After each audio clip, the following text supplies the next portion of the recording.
Hey, good morning. I'm laughing because the first video I did, there was no sound. The reason being is because there's a technical issue between the earphones that I use connected to the phone, where sometimes if there's a disturbance, the connection seems to drop, and therefore I could be talking to myself. So hopefully the sound's okay here. Hopefully you'll be able to understand what's going on, and I apologize. So I deleted the previous YouTube broadcast, and hopefully this will work. All right, so let's kick off. Anything said in this piece is for media publication only, not investment advice, not financial advice. Let's get into the story, what's happening in the markets. But first we do that.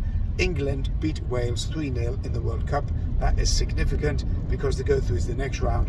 Come on, England, come on. This could be your year to win the World Cup. Keep on supporting England. Right, the markets yesterday were flat. They didn't really move that much. A lot of the investors and traders are waiting for the speech of Jerome Powell. Now, what happens is as follows: Jerome Powell gives a speech, but also the other governors give talks throughout the month.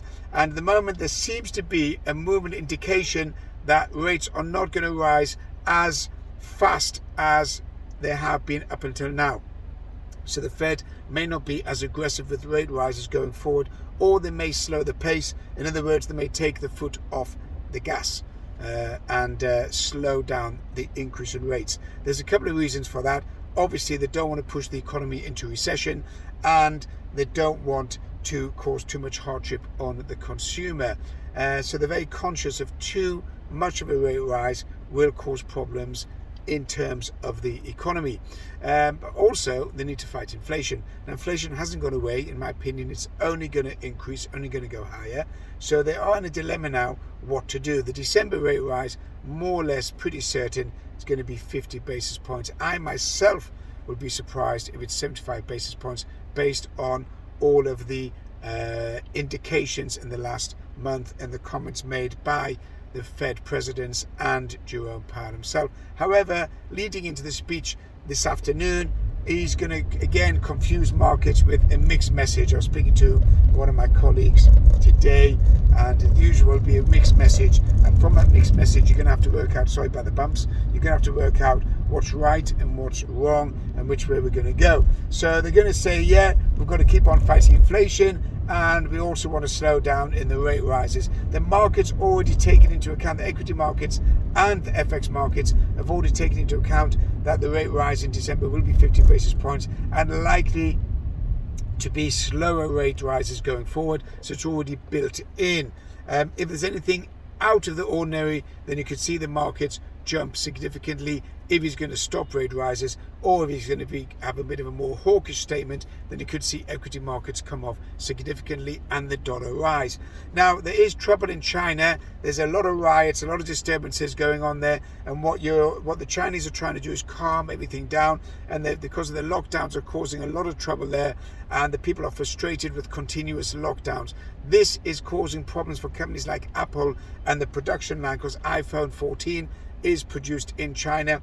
Apple fell yesterday on the back of those disturbances in China because production of the iPhone 14 obviously is going to be impacted by what's going on in China. Apple also has another threat, which I mentioned yesterday, coming from Elon Musk. He may go into the iPhone and the iOS and the Android market, and that will take significant business away from Apple. So Apple looks like it's a sell. I've always said it's far too high, and it needs to go down to well below 120, maybe $100 a share. A lot of viewers don't agree. A lot of traders don't agree. They think Apple is a fantastic company. Well, it is if you're a cash cow, because you're constantly cashing in on your existing client base or your loyalty base.